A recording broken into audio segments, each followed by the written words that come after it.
Amantias man Ghana mo nyina benyu omochafa na yen kakrakra eti anhyase na obedi kan ewo enkrapupuni mantam efiri wonom a na atiasim wo mantam ti wo ache mo dan kra no a ne obi ateman so a wobetimi amiafo anu so a na wo taxi driver no mo link up eno asa mo katum se ta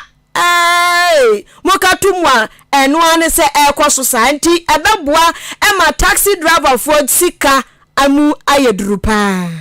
Almost a year ago, taxi drivers came to see me in my office, and one of their major problems that they presented to me and my team, they said, look, our business is collapsing. I said, what is the problem? They said, now we have Uber, and many people are not taking taxis as before. So how can you help us? So we set the team to work. And so the task was to digitize the operations of our regular taxis, just as you have with Uber. I'm happy to say that that work has now been completed. And in the next couple of months, we will be able to place our taxis, at least in Greater Accra to start with, all on an Uber-like platform. And you'll be able to call them just like you call Ubers to your homes and all of that. It's a practical solution to a practical problem. And that is the sort of thing we as politicians should be focusing on. I think we are attacking everybody. Trotros will come later on. VIP buses, Ayalolo, Metro Mass.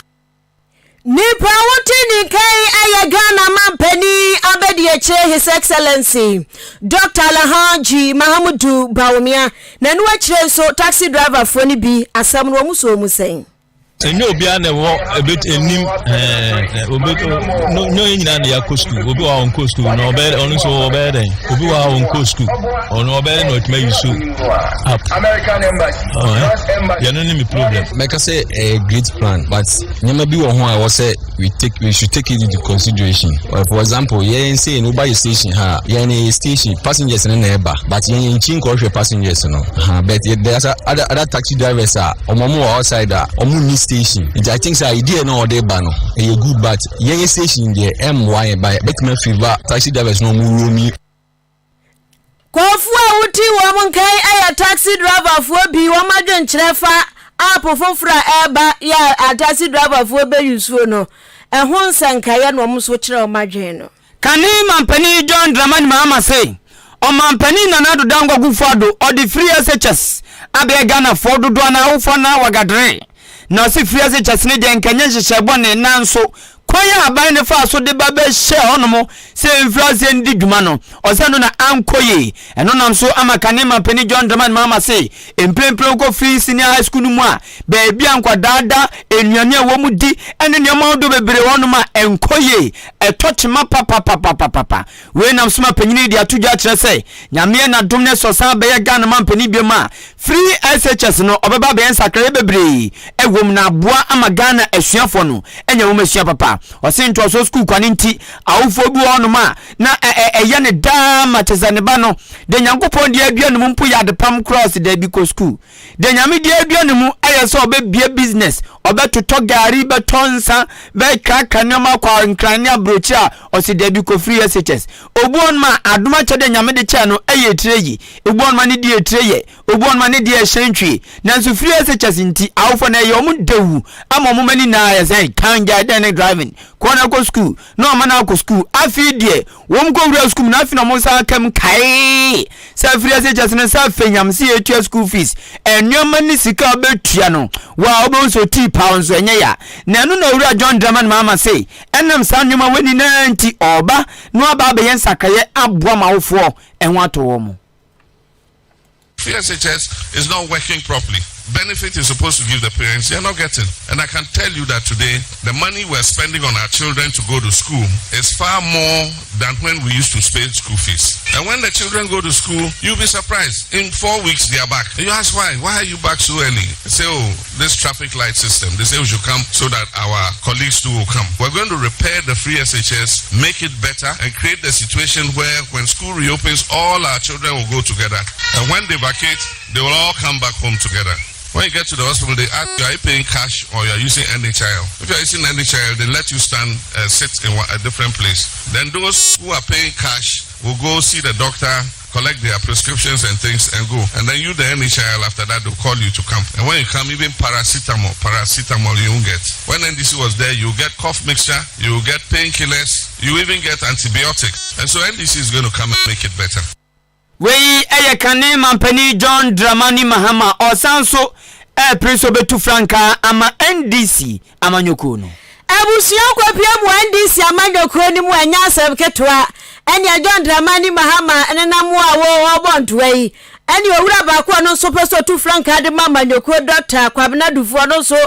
ebontoa ya aja wono so cancer mpewa. Dia obia wase woka na etu aheni asi ahemfo nya ne mugidie no eno na wamo eka na ansa na de wode aba no mede ubatu wanim wono Economic Intelligence Unit EIU for eden krata bi report bi abai epo bosumi ni mu no mode baaye na omasam wo kanyina ne se afempinu ani aduonu nan abato no se nyankopon ya adom na Ghana fo kokromoti kwadi ahimu ankrata so tam kwato aba no a wo ma hwepete takramu ahunu se ani DC fo ene bewini na wawo na ya mutaya ade anu amuye savenu amuye ejina economy sani ya Ghana yesika sa ntotoye no akwa gina seze so de enye kra agensrepe enti wamu gina ne omaso ahwe nsane ani ade ne omatoto nsane ani omuhu se ani DC fo bewini 2024 na anya no nko a wamu kafia ho se wamu manipa bi nipa foforo bi 2 franka no a ani omba wini ni bum ababuru adwene ntiase so wamu bo Dr. Dufo Kredi sese Muhammad yanim ne dada enti so mo de enim foforo new face Dr. Dufo ebesi so a ebegina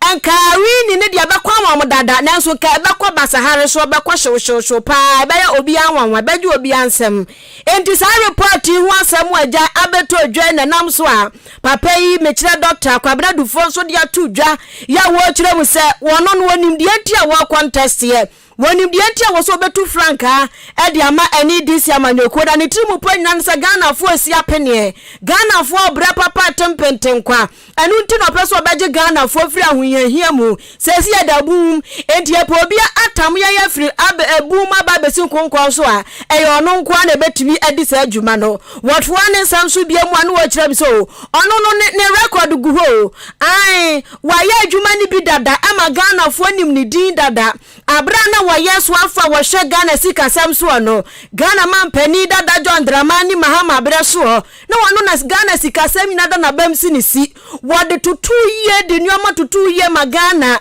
yesika sem na gira brane pa enu tin waka sese etu aheni asi ahe ya wamwandi samanyo kwenum nya mugidie na omo de 2 mini kra no so won betu Franka na Ghana fo so de wo stamp no alaba stamp peso se tamwa urampo ha Ghana fo atadwufo wa mo bete da fili. The growth rate in 2010 reached 14.5% of GDP, and in that year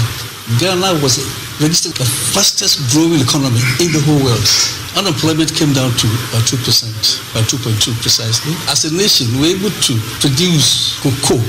mainstay, or the mainstay of Guinean economy, to the level of 1 million tons, or metric tons. So it's never happened in this country before. When we took over, reserves stood around 2 billion, and we were leaving, it was $5 billion plus. So the record is there. I'm not here to attack my president, but he had a whole 4 years as the president. The records are there for every Ghanaian to talk about.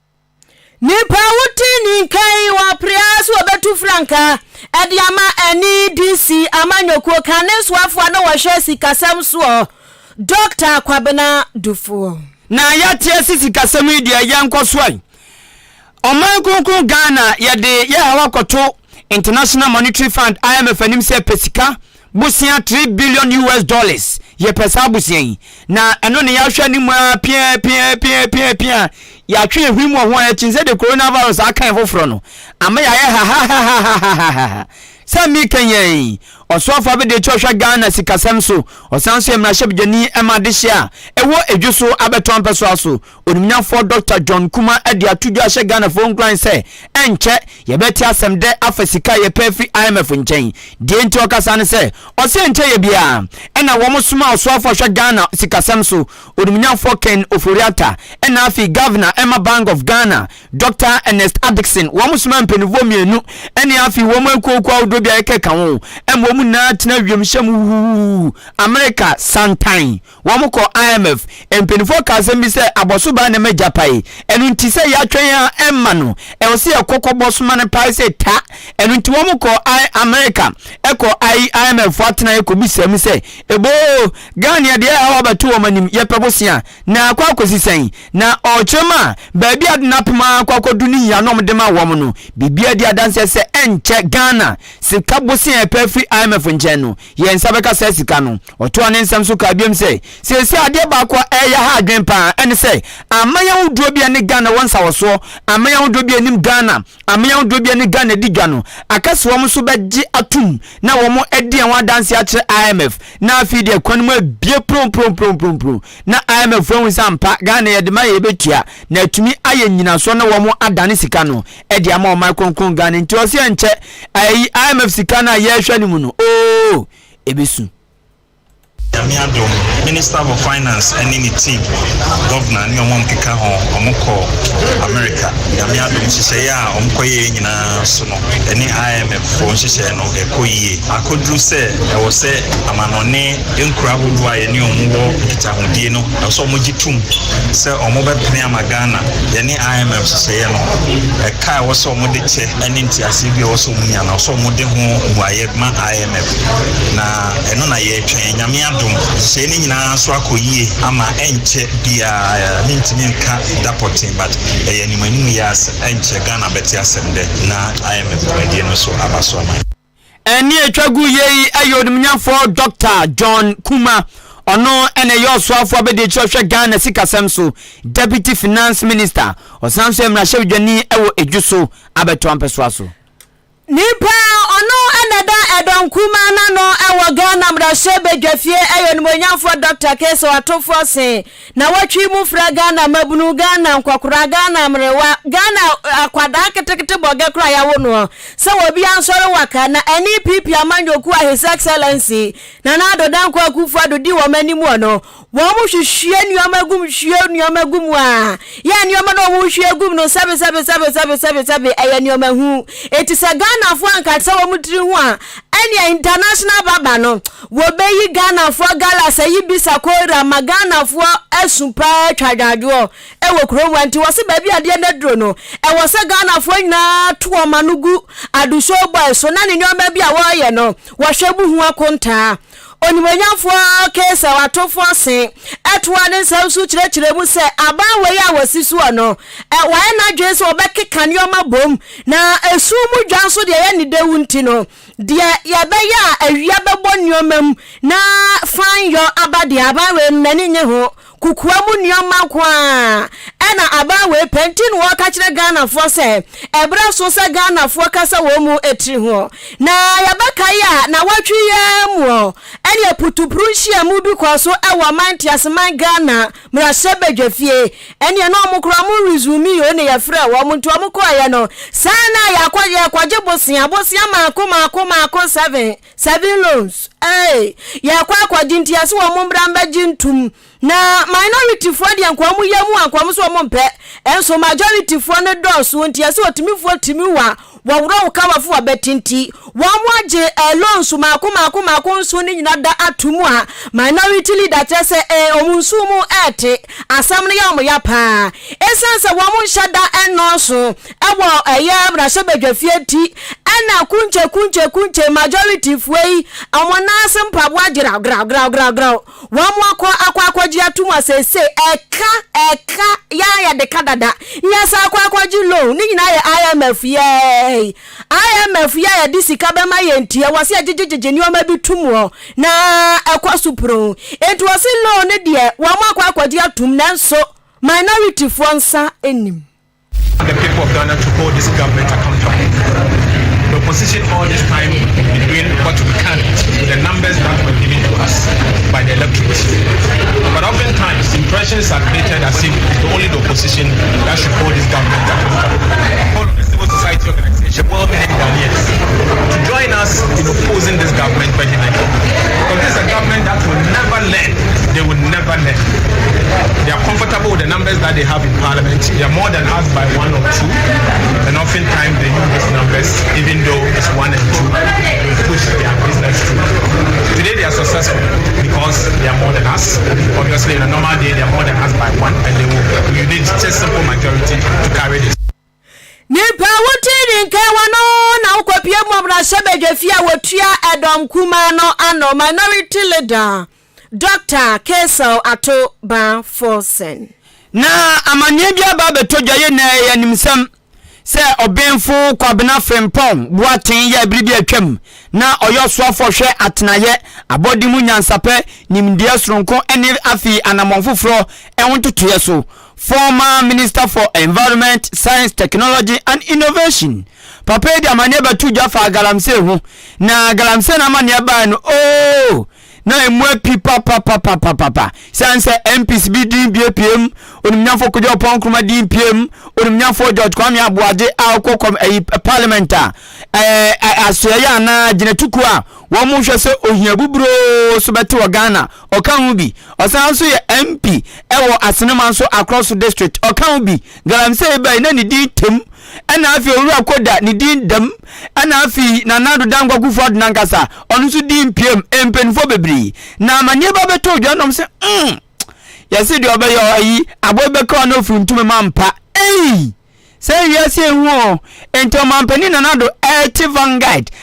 tax force small post fund soldier for no say ni na krenkrenkwa ya de dada funu eno na mo kire say sa mani e ba beto dwai ena omanfo bi afrase yi ho no we si minimo hwe we si mamba be sanem nsa ma ba ba ewro mensa usi mini hu bi sei ena na hotwe yi obenfo frempon boaten kasai e kire say ono na mani na ode ba no na ni se obi se bia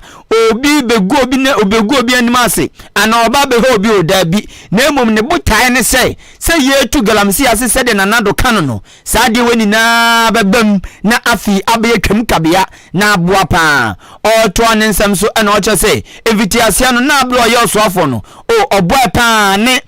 mpenifo odro bia wo moda Ghana Small Scale Mining Association ano ebi hyehya ye tutu anama odo ko akire na so du ba bi no na ejinsem ba bia jinsem kura ya bra oso fi akunya no so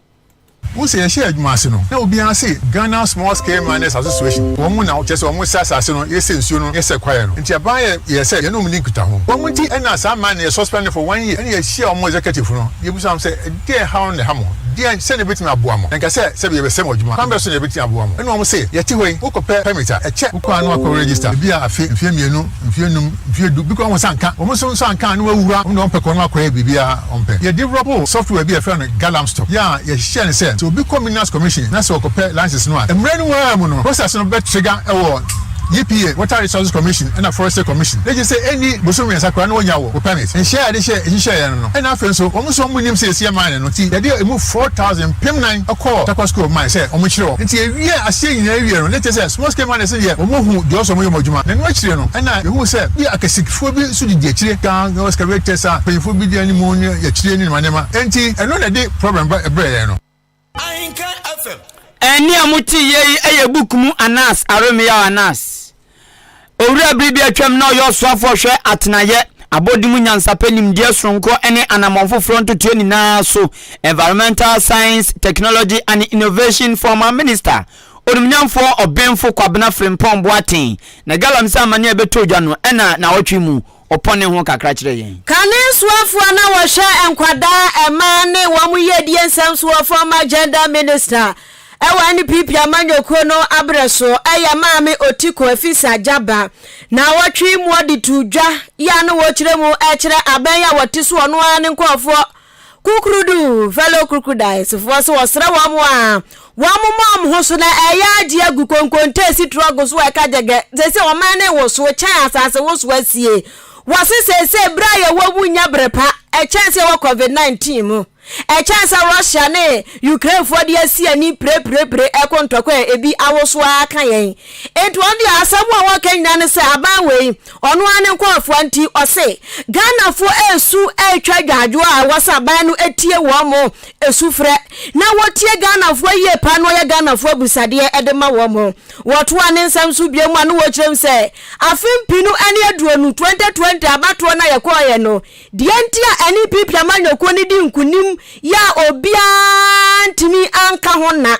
eye se na Ghana fo ewo gidie ewo his excellence na nado danko akufu adumu na wo bunim sadu show boy ni show penhwenti wo betoa so aye ne oma papa enu ntinya se bia sabe adu show boy ho na ya mofa Ghana fo fe anasa abedi akire Dr. Alhaji Mamdu Babia ne brofo na ya Ghana fo de economics na wonim ni nti na ya Ghana fo da nti na Ghana fo ho adwo wo se kokobia akukọ nti koto aba edema wo mo se da bi ente sa onto dam de nti ya Ghana fo koto aba 2020 ne se wo wogidi omunim se NPP amanyoko no ede Ghana fo bedu bo chance asene so enu nti se ne senioma nkoyie enioma ato apia e wo sempanifo bom ho so no mu se Ghana fo bi na de tumi ni kura wo mo enu nti wo mo so beye nioma yie sempanifo ahunu ni sa no wo kokwasa oh yenye biara oh yenye biara dia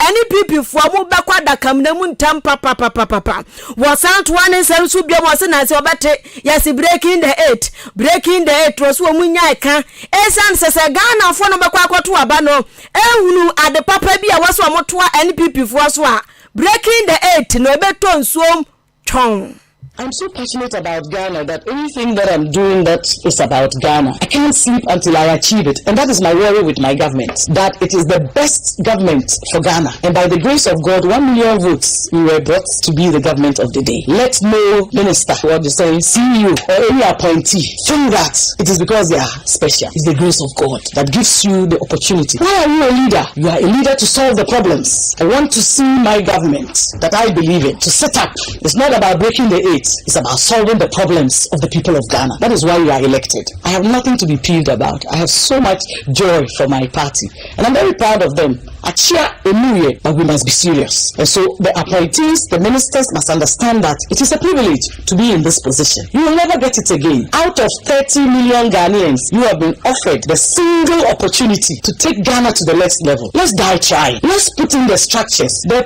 fight that we fought during the campaign, let us reignite it. And the people of Ghana will understand that we are serious about their development. And we will win back their trust. Take the apathy out. Which life hasn't got issues? But it is our time to get it right. And we must die getting it right. That is why we were elected. And that is why I am so angry. Nipa wotini kanen no and I swear for washa man kwada ye digen samso agenda minister kane waya ani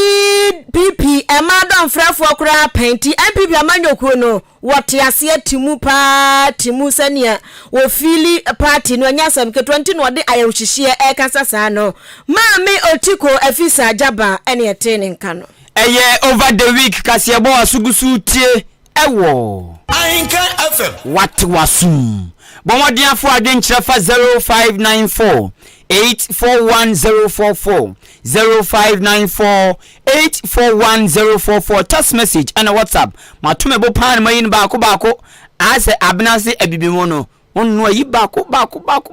krojen na di amount bomodian for adwenkyerɛ no fa so bra ye bekenkan adi amount anaso say Facebook live and YouTube o search Ahenkan 93.3 FM ebeba bedu ni akenkan na di amount trewadwen ne enso yembo no mfama afefefe na wotwe ye na ne da edikan eye adwada me bosum ne da edikan kra ewiasa fa ne na to asuo no se me da edikan bia no eye International Workers Day ewiase ni na pa adiefo ni na da obaga ne dia tade fa ne pa eye May Day but yes na May Day na adwada ye na no nam so ma oman konkron Ghana mu nyina edwabo kase a yede ehwe se mede ne yebedi ne fefefe no ekoso elbor gatanga na ehonom no wo mto nsafre Ghana mampani His Excellency Dr. Williams Kwaku ato dankwa akufo do ba ne betina adwam edina ne monyam ne tirima abobbew na ho ofe ne bibia beta adwumadie nati na ba adwumadie ekoso no na esempenfo totoro so ewo hobi na eno ene du ekobi efe wo mo Trades Union Congress TUC for so say also mo so de mo no disem ebetudwa ewo mede adwumadie na so abra na nado eti adwam na eno na wo mo twetwofo panyiri TUC Dr. Anthony Yaoba ejina simpeni apaso so kasamunu na oche say o magana foni na edo bia si wo 2 million akonya kase o mo de ama no etia na nado nso abra oti adwam ewo adwumadie kro na ase ena o ka cha na nado plane fa say o mampeni na nado afrase so si National Cathedral aso dan kase ye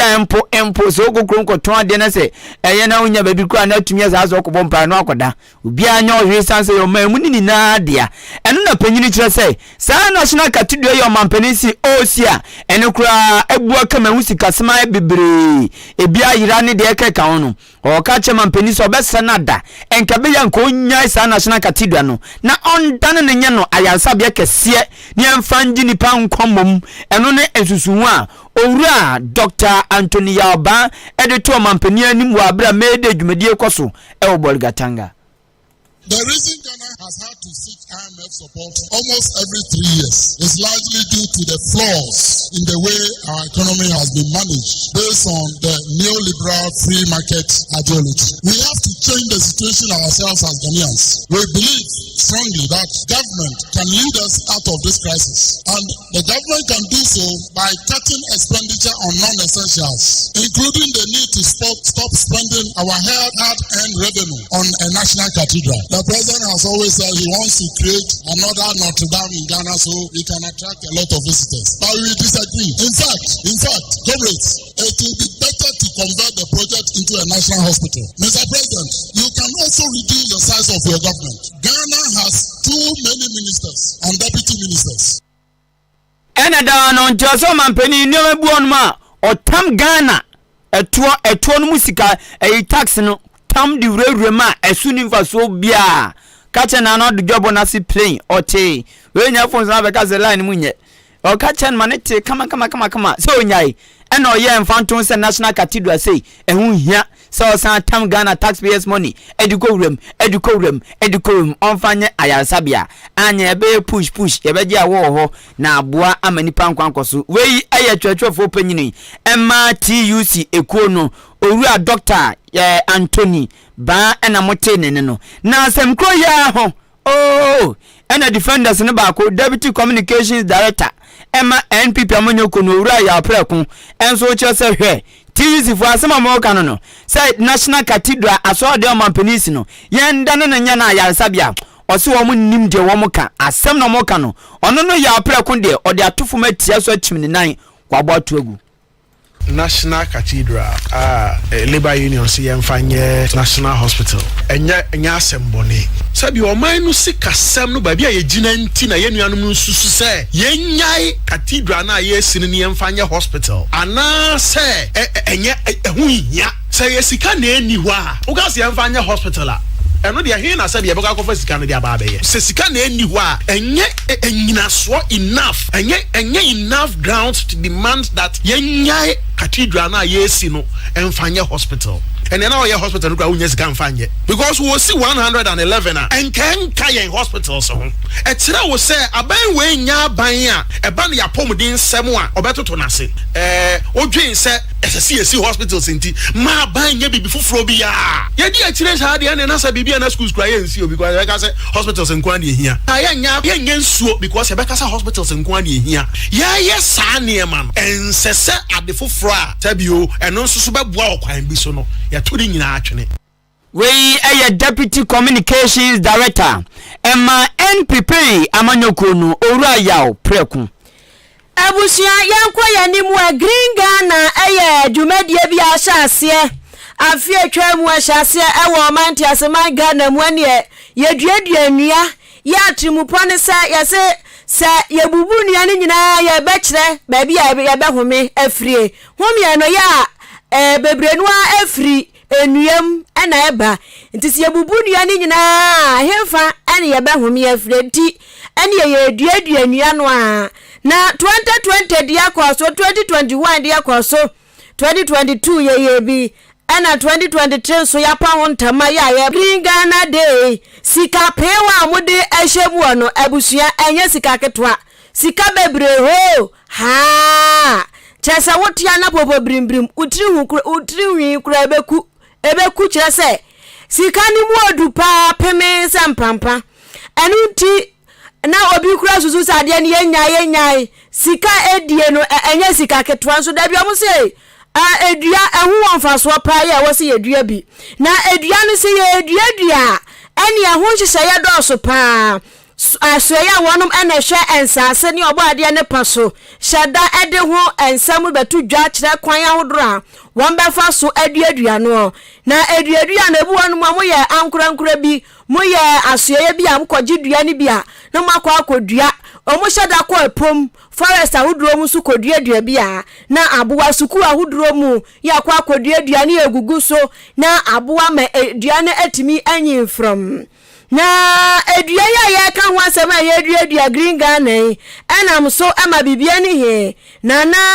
anyima ngowa kodom ya wotoso mienu wono so ade aba betu dwa kyerɛ sɛ aban no sesa ne nsa no kantenkwa ne dɔso dodo kantenkonto dɔso wambola soup kakra aban no tabli sikadia aya Green Ghana no ebraso sahemfo so bewuram esan sɛ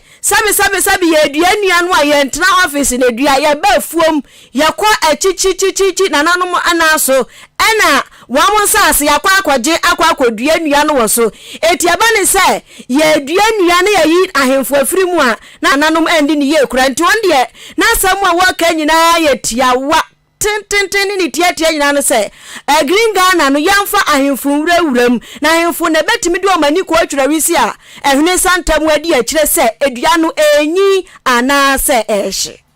the person make and say yentina Jubilee House edua and yentina ministries edua and yentina offices edua etima sem tie chantintin nyina ne say the Green Ghana no be ye na ye boka ye na twitwi die dia yemfa ma adikrofo na nanom omanma de bia bo what ya say yenchema nkron na nanom hwe say ye bia no ye bia bosiri bia ya communal labor ya ko prafra ho ya ko bomb papre ye say bomb papre ye huja ho sa bosiri huja ho a je be huja ho bosiri dumienu e wa finum na aduane a dia no odie no ewura no nso dibi enti se udie dia na ewura mene no a dia no be yi ewura no definitely be mene dia no etika ye bo na ye tu sika gu no me tu sika no ngu kwa ye fa tumi no hye na nanom nsa ye hwe se dikrofo no obia be dia no ye bo ho ban na udie dia no amo ho ban a ke se wo yi wa bodwe na ebedi na oke mienu miensa na onyi wa bodwe ti se mfuye be fa abusia nipa woteni nkai aya bibia ni he Mr. Billy sahwi krom ho no mo bibia ni aha omo he na wakasa ye nana enwo kondom ya watoso mienu sabili mabone sa pepe ne brofo na kondom ne brofo ya kondom edina de nana enyima nwo kondom na se twi anka be kumdom nwa ai nwa de ro bo he no ye se fifo nwa kondom ti so kumdom nwa dana ye kasa na eguma wuro nwa kondom wow toso mienu ate ya dase ayi na kasa wie na otwe mu nso NCF de ade bi bae a eja wadwo na wo matibi wo masum papa se won ma sabo *402*1# ade ahwe so bi do Ghana card register o sima iyala na wo moti wo masum pa nkofo kasa kire wo papa na ansenam de mu nsem beba no Jubilee Hospital se den na eyo titu oba bema enkwada mpeni titu ni nkwada ni mpeni no peni na omanya omudu baabi na stroke person of former than 4 diabetes person of former than 4 hypertension person of former than 4 saa yade no eye hadwen papa ema obeko obi on ma bro bi oto no na otwe no ndidi insunkoten no agba na afi na teze wa bu obeko na obre na niasi na yikonka buon ma papa beko isiatika enti ne to asintini twena ma onya ne favorite kro ntwindi ya de bonne papa ti ya de bia na de ekoso widie ni mu a enye saa ne Nyankopɔn bo enye normal ama wasetena nkoye no de obeya no so beko Jubilee Hospital hono enom hwe yade hwehwe yade ehu yade kro de anu aduro ni na chiwade ka no na atu afi ni padua no mu de de ne se emfidom de hwe yade ni na ayematam ewo ho ene se de nipa ni nipa kasa sa adwumafo nso mu obi pa ene brom de madwumafo nso ene wo me ba yarsabia no ebi wo ho papa enti Jubilee Hospital de okowa yarsabia na nso wuro no ma asido wuro busuafie no obia no din sa wososi anse botai no ene se ye hwe emo apomdin agina so mapa Jubilee Hospital ayangrankra nanso odwen wunti no osanje health insurance o de ba na ene osika nso atise hwi afin su kantin wo ti nipa no popo brimbrim ya no ana komtisi no so ana bia nketenkete no na munya ntamunya dokronkra ho na mu ba Jubilee Hospital o tumuda aduano won mo benye bia di kama eno anu no enti Jubilee Hospital wa chemo dan kwan so ufra aboabo ko dan amantra ena Jubilee ewo bomodin akọ wo mo eye clinic ubu on ma nani awiabo abuei enso to abuei light sisu abuei odakra so ya na ekọ sanya konso na yi mpente se ikrama penfo bomodin akọ Jubilee Hospital won behwe wani ni se de tebia no won behwe amana kama amount enti 0244 575799 0244 575799 ana 0241 784645 0241 784645 na woni Jubilee Hospital empenfo adinsa woso eno no yetoa ensem no so Ahenkan FM wati wasum na otwia eba betodwa se Ghana ni bia wire registration no sanfa mobile phone nebo star 402 star 1 hash adenya NC4 se hwe esansan go bi de o Ghana card no ebi afra se de register difference ton de ye nyoma odro ne de keka ho obia ne reason te oyesa enu nti NC4 de buy se obia anye na nyamianim ni kro ne Ghana fo bi so bo code no wo mu sampa akronfo Ghana papa no mo sanso ka se NC4 anyade we nam so ama wo mu a se ba ne se yenye hello mobile phone so sim hunku tawdie ni de keka na no oha obia ni a wo me de tu wo manim no panyini pa eye Consumer Protection Agency Owura Benjamin Akoto ene ensemtwofo kasai na wotwe mu Ahenkan FM so ma chesu no de tu dwa chese die nti amasa nyoma weni na akoso a ya registration na nso besi nei enkofo tumide enkofo Ghana card register sima wo mu ni mu hwe no wo kuntuna se no osi die nti ama na koba sane emfa santini ni na Embo National Communications Authority NCA ene asoye hwe Ghana nkutawodie so wom na akopepro mo tede mutuma mpomrika a wo manfa nyoma papa ngu akwama invitation se ye registration ten sade wo ko isabi ko ni akotoka ahon pepre nkwa ene mom ko tutu mirika we ya registration anye ya nkofo esande boy kro no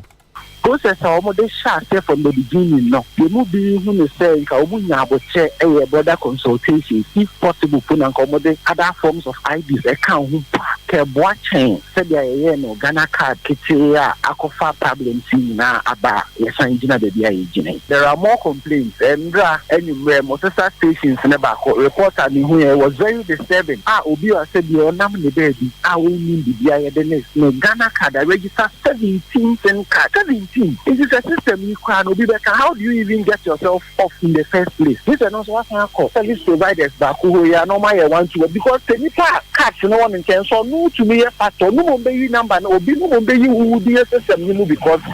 also Ghana card details or the year.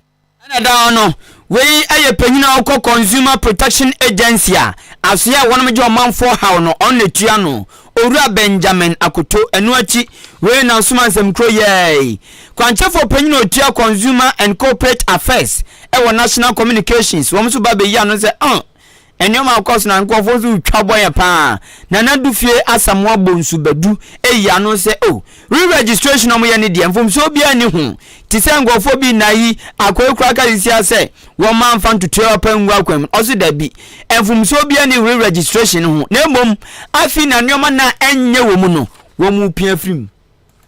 registration it has been very, very successful. I am very, very successful. Since you are the query, you know, I cleaning databases in you know, that's I say, you use illegal and fraudulent registrations in I am very successful in that sense. Another reason why I am successful is create a certain ecosystem and also environment you know, that's I say, when the better transaction, whether e-commerce and also when you do business and all you know, trust and duly registered. We a kwanchefo panyina oda consumer and corporate affairs ano ewo National Communications Authority na nadufie asamwa bonsu badu Apwe mantemu kasamafo de ma Electricity Company of Ghana ECG ayo Owura Emmanuel Ham adi atudwa ya wochirem se illegal connection ya kokosu wo krom ha obekona kwabrane adi ECG fo nya abedum light na onkan na no asiwa won fiu kra bon fitaduku no asiwa yire ho so anim de obaya wo kwa ya kunche no akwa patum yire ti wono no betwam anya na sam kra tu amikanya wafa mesra o pacho chira me kwa kutua wafa pacho wa dabi o me pacho kra me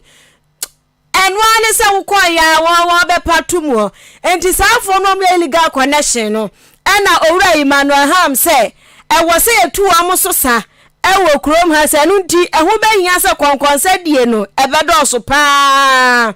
na wenso nya kwankwansa bone okodi obi kwankwansa na ahomachi ko bebo wapu mu gbagbagba no otwani so tiwani so mawa enumom eya wanhwe kra ebekwa akopie Jubilee Hospital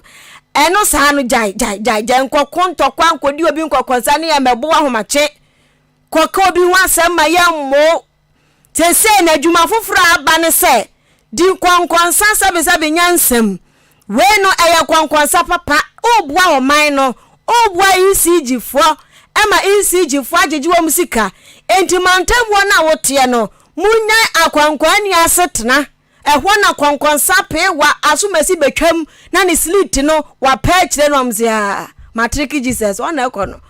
edabi sa nyomani nyina wose mujai na munya ja aduase tratra na mo afemu amumfa mani mfam company bia wo mantamu efiafia wuduro mfo asototo so obi ye illegal connection sika wompa fraisi gifo ne ka kire wo mo ba no omodi omani ko twira wisi ahresantamu behunu sa ade na wo kan de no kra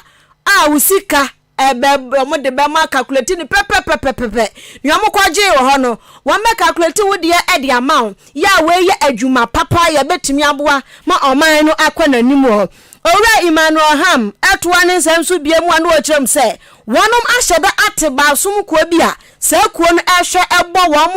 wo mo beka sansam ne kire wo ho ban enti akosua manu ya mansa osode okoka kire ECG fo se antakurama oye illegal connection asa kuo no bebo ho ban o mfa wudi ento apaso emfa wudi enkonkoto baabi na ye meche wo mbo ahomache ye ntetaw emo bo dabi onje bo enu nti no omose omosra ECG fo gusua ebo dawuro se sa wotemantam bimu na obi eye illegal connection abeyi o masutra sika bafu da honom a wo mo edibamadwuma we di asotro bia enim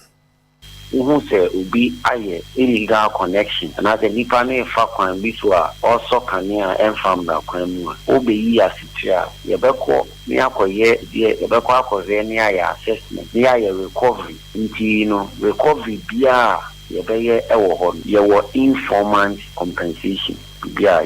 ye de ma ubenya sa 6% na uka ho asem dasem no na ye kai omanfo omuda so wo sa akwanya na umetimi a report to illegal connection no omunya sa scan asho boko na de fe wo musu ni say we informant so a ye bo ho ban ene aye kan bro ni be ka say we protect your identity enko ban say wa be ka say one say we na ye illegal na ye yuama ye do about trouble ye nyanisa ye was special team revenue protection team ewo ha omo eboaye ema yitimi yesa exercise ewo be bia ye diduma ewo ye important kasi nipa wutini kai ayapwe matam kasama for the Electricity Company of Ghana ECG Ora Emmanuel ye bu kaseni ko mu ba Circuit Minister ma Achim Edubiase Methodist Very Reverend Isaac Yaufin ebo awufo ni na kokotuo mu na fose sika ya awufo ba besia obetumi siesie sika tususu tisade ode kwa akoto bibia ye dwotia ye abobra papa bia ma otumi tususu ana da koto yaze ntoma ntoma na de ya no sere kwa ana achichidi achi ana kanka nyame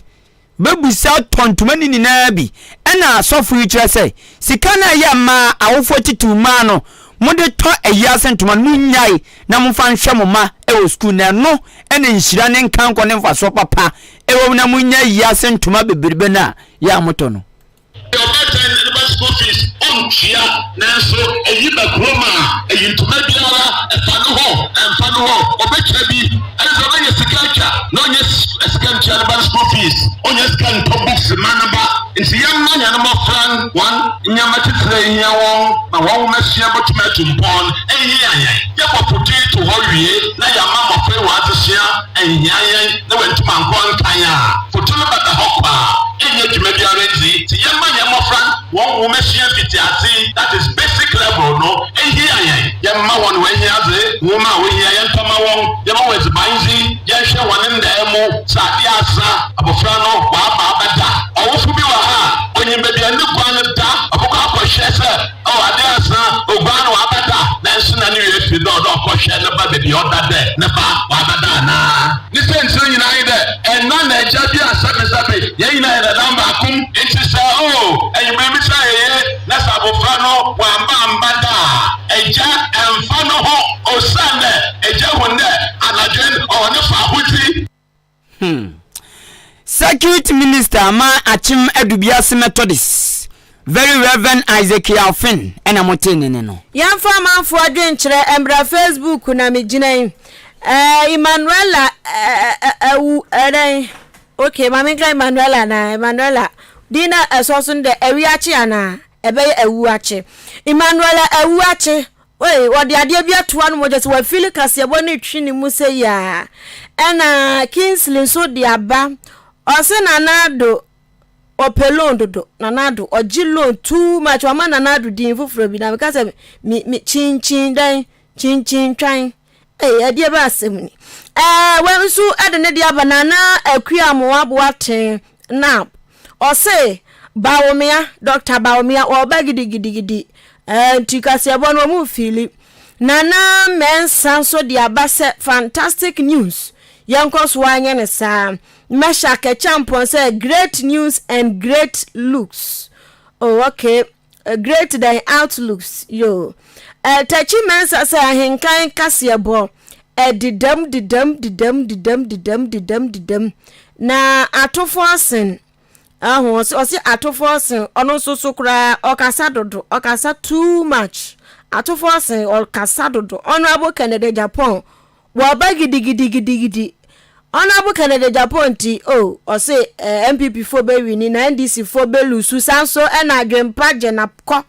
ono so di ne dia ba so mu etie live free sompa information center Edubiase number 2 German of Bono region yeda se yebre na so nti mo amde ba ye nyina ma ye fancy ya on come tell message no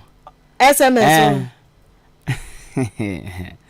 Ayi owe kwamtela de no abet mame o asene salam ba bia otomfo no abetemame oni abusia na echiamo enwere yanya ne tie semo biem si oku ha o si ye no nti abetemame echiamo oh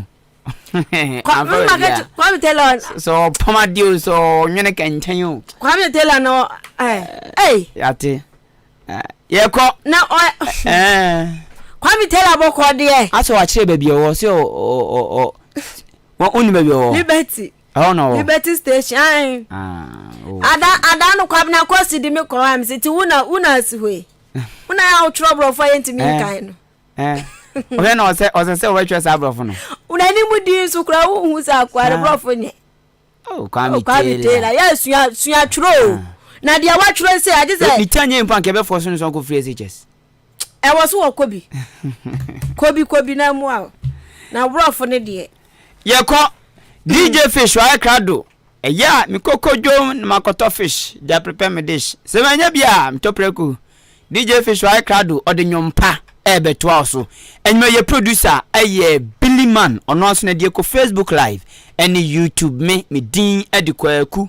enin kusi buadumene Afia ampofo one Kasiebo nasi yesi achiamo pe